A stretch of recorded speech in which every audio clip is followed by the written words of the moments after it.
Hello and welcome back to What the Flag. As always, joined by the amazing Yasmin and, of course, Kenny Bella over here. Every week we got a new name for Yaz. Currently, we're going to do our global check-in. So, Yaz, where in the world are you right now? I'm in Canton in Ohio. Woo, Yahio. I love that for you. Mr. Bella, where in I the world just are I you? just understand like Yahio. What is that? Okay. In London. Woo woo. Londres, capital Representing, of the world. I mean, world feels a bit aggressive, I but said what I said what I said. I said what I said. Come I at me, hear bro. you. I hear you. And I am checking in from Montreal, Canada. The first Woo, time I've woo, been here since woo. I was about 13 years old. So, yes, very Has excited. it changed much? I don't know. I've been to the hotel and I've sat here for 4 hours, Was but the drive good at least? I mean, we're driving out here. I've got a girls' clinic tonight, and then we've got the Montreal NFL Flag Regional this weekend. So I'll let you know more after this evening. But exciting news this week. We just saw that the Asia, Oceania, IFAF Continentals are coming out. That's going to be in October. So make sure that we stay tuned for that in Ningbo. I hope that I'm saying that right. Correct me if I'm wrong. Ningbo also had a really great tournament back in May. Watch out next year. We're going to make our way there. So stay tuned. We'll have a Dukes team out there of some Necessary. sort. It's about time. It's about It's time. about time. I know. It was my bad. We should have done it this year, but it's on me. Um, but as I'm kind of getting into all this, you'll see on social media all the announcements are coming out for selections. So some people have been holding their cards close to their heart, and I understand. You've got the Euros in September. You don't want people to know who's on your team. Worlds, we've obviously had to announce the players for that. But Kenny, you've just done your final announcement, right, for Spain? No, not quite, not quite. We're down to 15 for the Spanish women's because I wanted to challenge when you know when your team's been selected and you've let your players know, what's the benefit? What's the benefit of not letting other teams know? I guess if they want to do any research on them. Like if some players I suppose may have highlights that are available, some players may have open social media accounts where they have highlights available. And obviously that's not always relevant to scheme because it depends on what your scheme is going into that tournament. But essentially, I mean, I know it's definitely something that you look at in tackle is as soon as you know who those players are, if you know anyone that's got intel on them, how they play, what they're likely to do, how hard they are, how fast they are, things like that. That's all things that you'll write down so you can target them. But in flag, it may be different, especially if you have those players that, are moving positions or are playing both ways for the first time, or maybe not playing both ways this time. I guess it's completely different in that sense. I think my thing is as we move closer and closer to the Olympics. So fair enough. I always come back to basketball. I make no apologies. It's just the easiest thing to do. But all right, so fair enough. Maybe Team USA, you might not be able to select like the 10 or the 12 or the 15 or whatever the number is. But surely for some of the other national teams, you can fairly closely pick, like you know who's going to be starting. And won't that just be more of the case as these teams play together more and stay together more? And I wonder how much, for example, if you take the World Championships last year, how many teams are changing drastically from, you know, where they were last year? Well, I guess I would rebuttal that with a question. And I would say, with so many competitions coming up at this sort of latter half of 2025, like, are your teams remaining the same throughout all of these competitions, or are you selecting people for different runouts in different areas, or do you have to be sort of playing one to be eligible for the other? Is that a thing, or is it a case of actually we're going to put these players forward for this one, but actually when we get to this tournament, we're going to put these players forwards for that? Is that a thing? Can that happen? I think to Yaz's point, you look at the World Games, you're able to bring 12 players to that. Then for Euros, it's expanding to 15. So you might have, I think it's 15, isn't it? It's 50. It's definitely more players for I feel like Euros. it's, oh, really? I feel like it's 12. No, it's definitely Ah, more. that's This is interesting. breaking news. Kenny just cut me so he doesn't have to cut. Well, we may not have to, yeah, because if we're down to 15 already, we may not have to cut at all. Yeah, Oh, I would double check that, but I'm pretty sure it's 15 because we're bringing on more people to go with us to Euros. ah, Um, interesting. so again, to Yaz's point, I feel like you're at a time now, you're 3 years out from the Olympics. There might be some young people that you want to see on a big stage, or at least start to get them experience if you think they're going to be around for that Olympic kind of cycle. And I'd say a lot of these teams are changing in a lot of ways. There's a bit of a changing of the guard. We had the same thing in tackle. You're starting to lose some of the older generation. But I would say we are definitely got, I can think of a few different teams, yours included, that have a lot more of that young injection into them, which is really important, right? Because this game is too fast, Yeah. and we need to be able to keep up with it ultimately. Yeah. Yeah, And you want don't to be calling sustain. out, don't be calling out my team, man. We don't, top secret. We don't. I'm joking. Yes, Sorry, yeah. guys, you're gonna say. No, I was just saying, I guess you want to be able to sustain the program. I think everyone ultimately is worried. I know it's definitely something, again, I always bring it back this way, but to tackle. And I guess as well, you can sort of bring it back to Kenny's point, what he was making about like Team USA and stuff like that. But like you get to this point where some of your best players are starting to age out of those programs. And where Mm, do you have the opportunity for the younger players to step up and get to compete in those international formats? Because I think there's nothing worse than, a player who's maybe sort of starting at 17, 18, playing, regional small tournaments, then all of a sudden they go, boom, yeah, off you go to Worlds. Like that is a huge stage to now be competing on. So I mm. guess like it would give it a good opportunity, especially if they're going for this, 15-man roster versus a 12-man roster. Then obviously when you get to the Olympics, it's 10 for the Olympics. Is that right? Yeah, yeah. Wait, Go, when yes, go on, go on. But it just gives an opportunity to have those players sort of like step up into those positions, and then as well, it's a nice way to make it competitive because as the Hmm. closer you get, the smaller the roster is getting. So now, not only do your older players really have to step up, but so do your younger players, and you really have that competitiveness between the two of them. And I think sometimes that's what some selections can be lacking is that competitiveness for those positions. But so I think that's really interesting, and it's not that I disagree necessarily, because where we're talking about like keeping the cards close to the chest and not releasing final, selections. My thing is all those players, wherever it is they play, whether it's domestically in their country, whether they go to like some of the smaller tournaments, again, chances are people would have seen them. Based on the selection, I don't think there's enough data, information out there to say, oh, this is the team they've selected, so we know how they're going to play, we know what they're going to do. And if it's I just struggle to see it as a really big issue when it comes to scouting, if that makes sense. Hmm. Well, I can use us as a perfect example, right? So I think first thing, kind of going to the conversation before, I do have to shout out like our head coach, Jack Reed, who's always saying, I don't care what your age is. If you're super young or you're super old, he's like, if you can do it, you can do it. And I think I really respect that element of it. It's not about, oh, you're over this age, you're out. I do think that there's an element of you've got to respect it.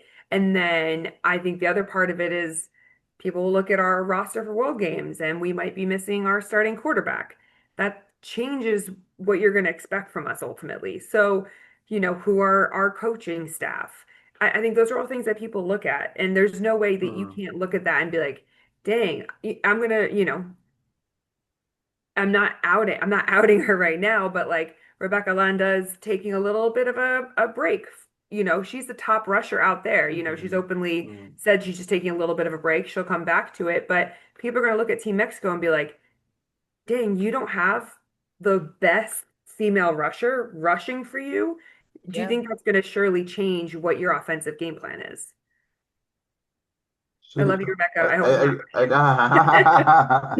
We love you, Rebecca. Yeah, you're crazy. No, but I think my thing is, I don't think you should change anything, and that's my thing. I think if we were to play Mexico tomorrow, like Rebecca or no Rebecca, I don't think her playing would change. Now, if there are players with very specific styles of play, that's a different thing, right? And I think I can understand. But again, my point is, we know that now, you know, that information. I don't know if they've actually um, put out their actual squads yet for their intercontinentals, but it's known earlier, and that's kind of going back to where we were starting from, where it's just like, oh, I don't know how much difference it makes or why people wait till late to release it. Like it's big secret. But can I just go to another question? Something that like bugs me around the selections piece. There's So there's 1 minute left in our two in our 12-minute halves of flag football. so I'll make it a quick question there. All right, maybe we can come back to it in the 2 minute at the end, 2 minute drill at the end. Very quickly, teams, France do it regularly. GB men's did it recently, where you take two evenly matched teams to a tournament, right, and use that as a means for selection. Is that an is that a beneficial way to look at selections? Question mark. I think it I think it depends on your intention. Like, is your intention to have them to compete against each other because you want to form a whole team? Or is it your intention to compete against each other because you're on the fence about a few players? They're going into a tournament, so it's And two also, are teams they in running the like same a scheme? If you they are should they be, running yes. the exact same scheme against each other? Yeah. I don't Again, know. they're not necessarily going to play each other. Nothing guarantees that they play each other in a tournament, Mm. but you have so like you have a QB here and a QB here, and you have different sets of I receivers with don't this know if it's QB. fair that I think there's too many variables. Yeah, Interesting, what if you have interesting. a easier or tougher bracket? What if one of the quarterbacks is clearly your starting quarterback and you're not paired with that person? I just think it doesn't necessarily give you, it gets to give you people in game time situations. And just as I say game time, that is time. Two 12-minute halves. We've got our timeout and we'll be coming right back after this.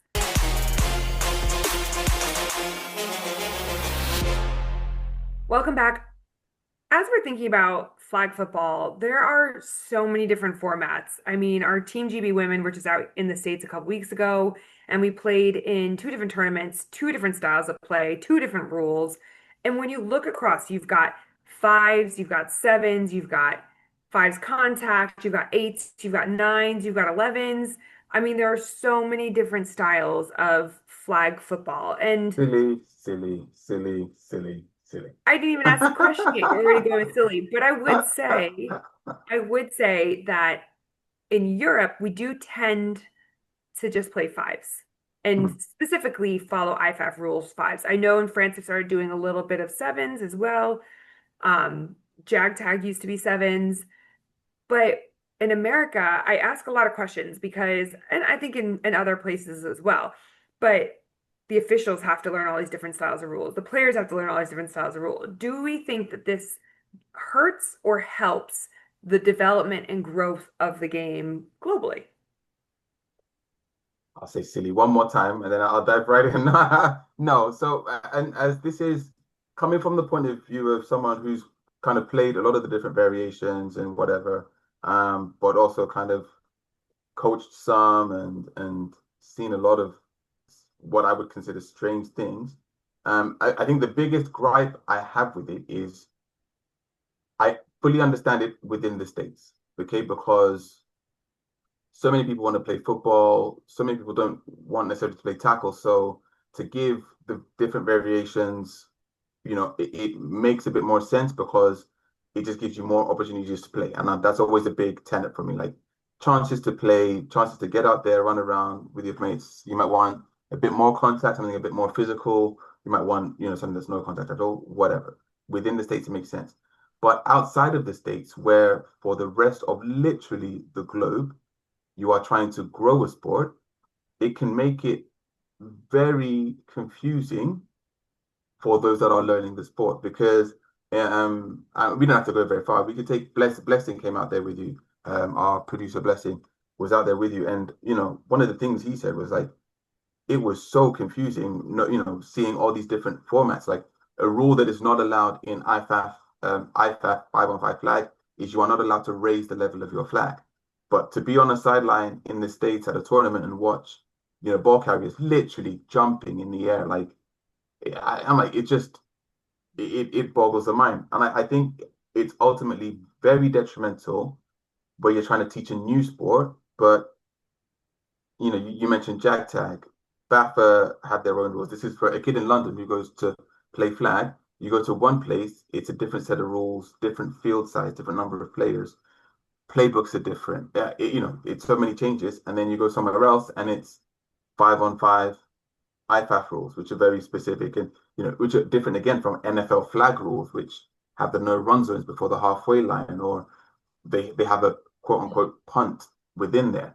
I've always been a big advocate for, while everyone is learning and while we're trying to grow the sport on a global scale, keeping it one format. However boring that may be perceived, I think that's the best thing for the growth of the game. But who keeps that one format? Are you thinking the US should only play one format? Because they've been playing the sport way longer, and I don't see that happening. Because No, so go sorry, on. and that's what I said. That's what I said, that like in the States, I understand multiple formats because they've been playing multiple formats for a long time. But everywhere outside of the States, I really would, I don't know if IFAF has the reach, the capability, but I really wish they would get a grip or a hold of it and say, guys, while we try to grow non-contact football, let's keep it 5-on-5. I saw we mentioned at the start that the Asia Oceania intercontinentals in October. I'm really hoping to go for that one. But Mongolia was one of the first countries I see post about it and show their excitement. I'm like, they play flag in Mongolia, right? Like, that's crazy. That's crazy. I don't know how many people can point to Mongolia on a map, but the fact that it's played there, surely it's best from an educational standpoint. From, we're going to teach coaches, we're going to educate players, we're going to make sure people know how to do this thing. But then couldn't you argue for the growth of the game? Couldn't you just say any flag is better than no flag? Like I'm not necessarily saying obviously we should all be Mhm. working towards it being unison and uniform, especially sort of going into a world competition. But in that sense, couldn't you argue like, wow, a country like Mongolia is playing, that in itself is incredible. Like maybe the rules come to a secondary, like are a secondary in comparison to that? I think it's not, and to be clear, there's a slight difference between rules and format.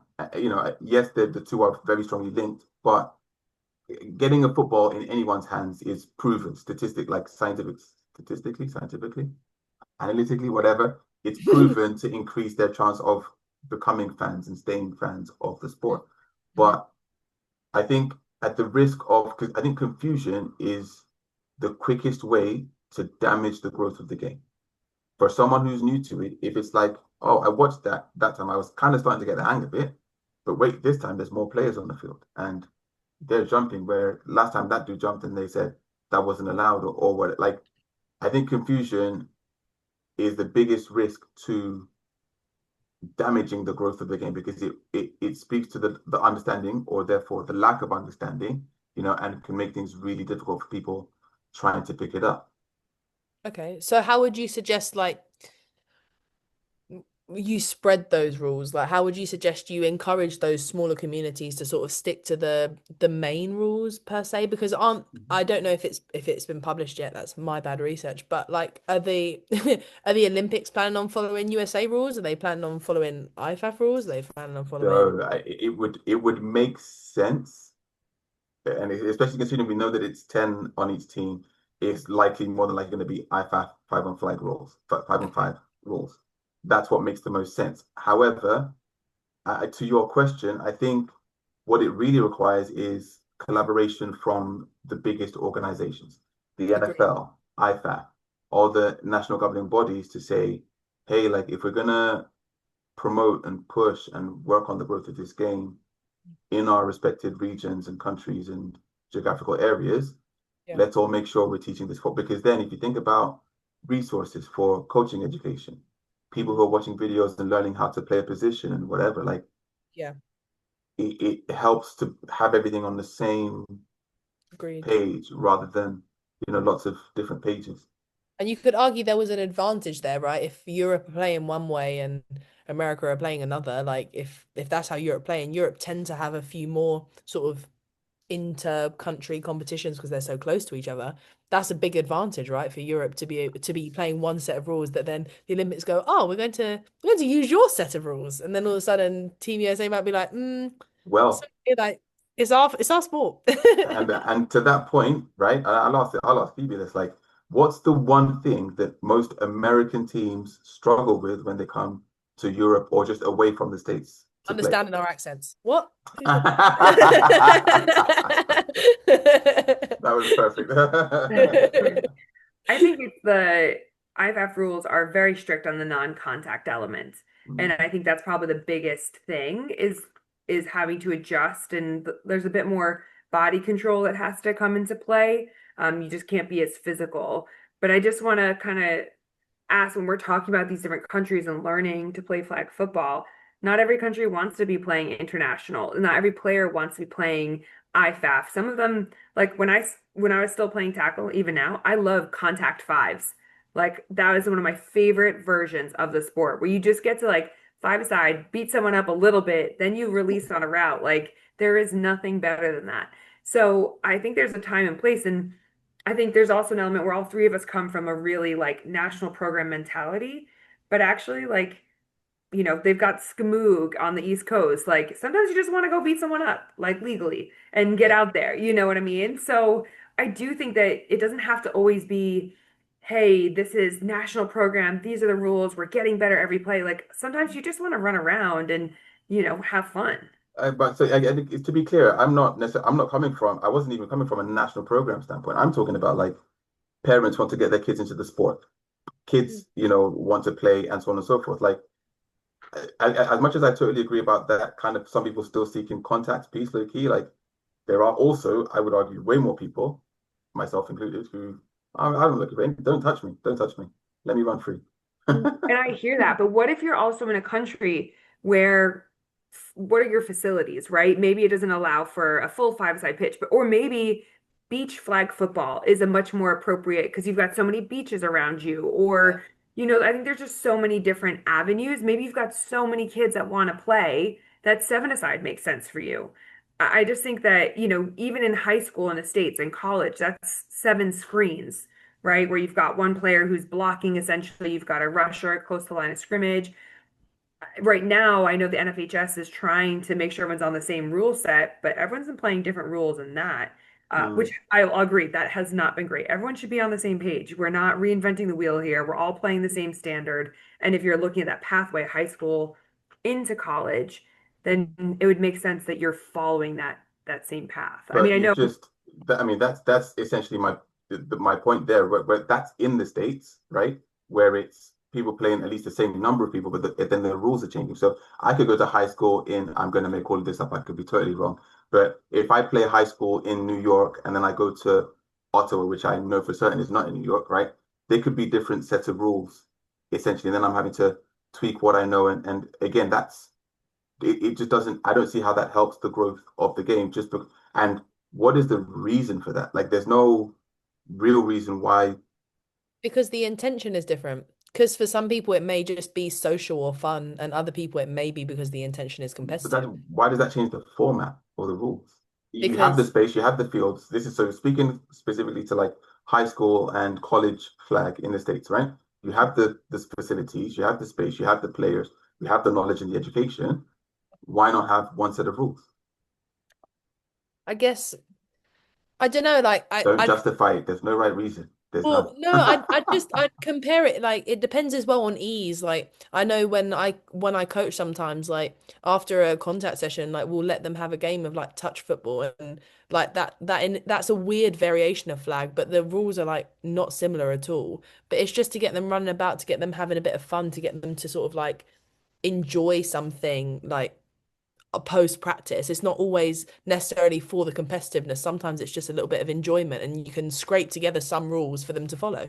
But to be clear, we're not talking about friends gathering to mess around. We're talking about This is structured a team. play and This is a team. This is a team. structured play, structured formats, tournaments. I don't know. I think it's a great question, Yeah, and we'll see because people will do what they're doing, and I yeah. think we're all agreed that the more people play, the better that is for football. But just make life easy. Do the same thing. And everyone at home, let us know what you think. Do you have favorite formats, or do you think it should all be one size fits all? We would love to hear from you.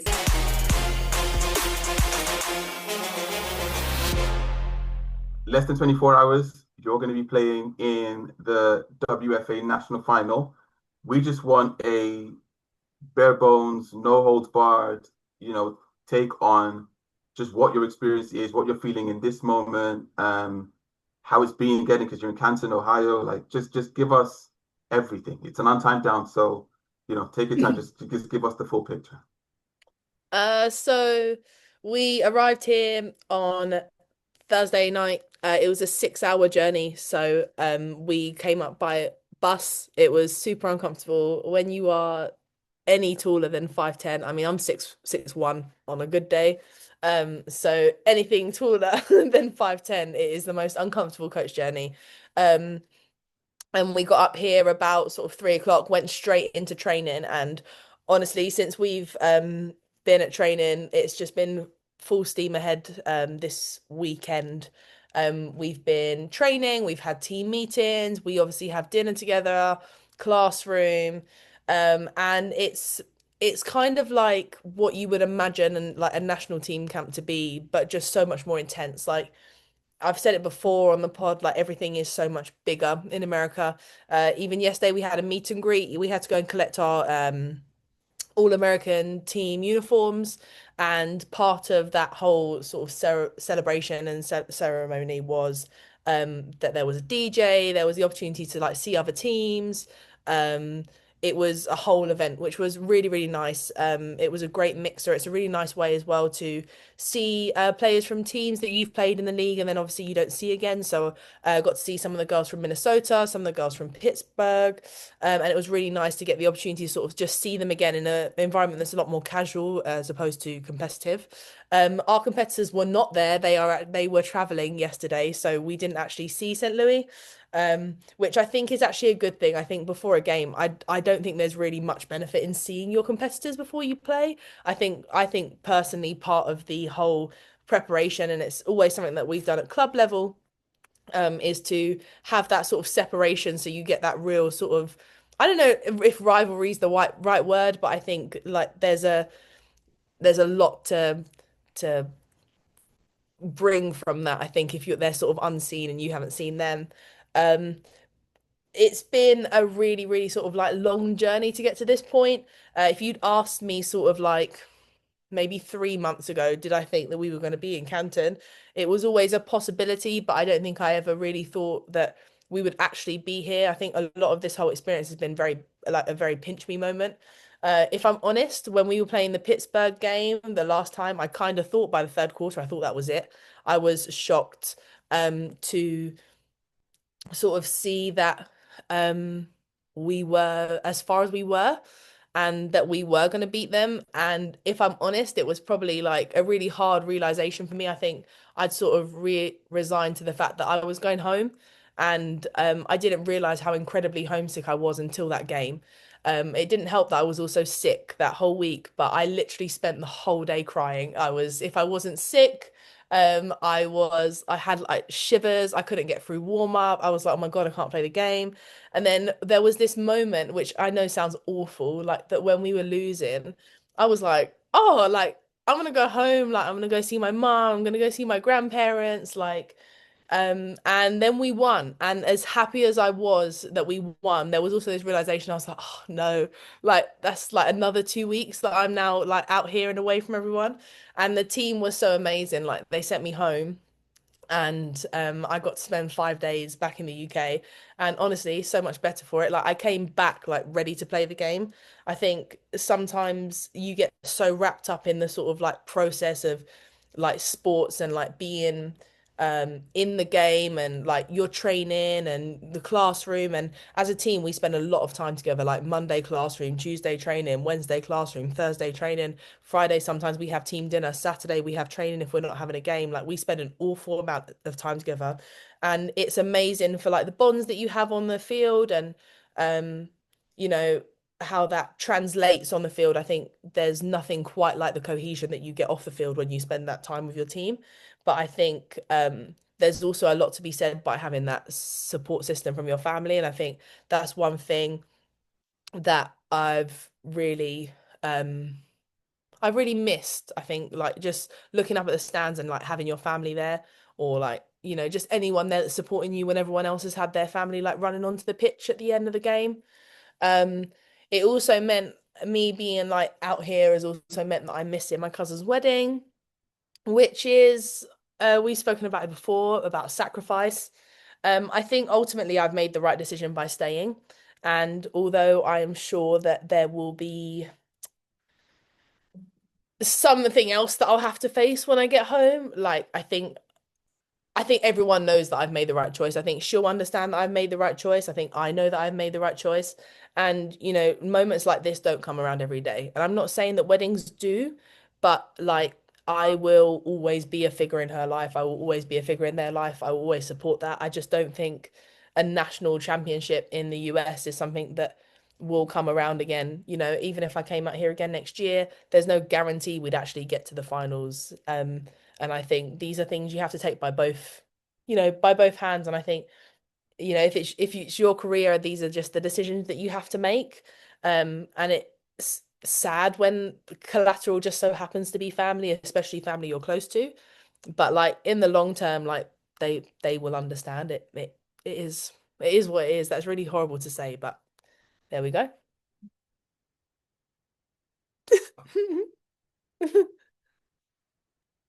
That's amazing. Yes, thank you so much. Our first ever untimed down, but that was an amazing look um, at everything that you're going through. That was so in depth. Obviously, we wish you all the best of luck for the game. Go out, do what you do, and like literally whatever. I hate being the guy that says this, but like whatever happens, you've already won as far as we're concerned. You know, so like that's just amazing. Thank you. Thanks, guys. So make sure you comment, you like, you share, and you ring the bell. That is all from the three of us. We will see you next time on What the Flag.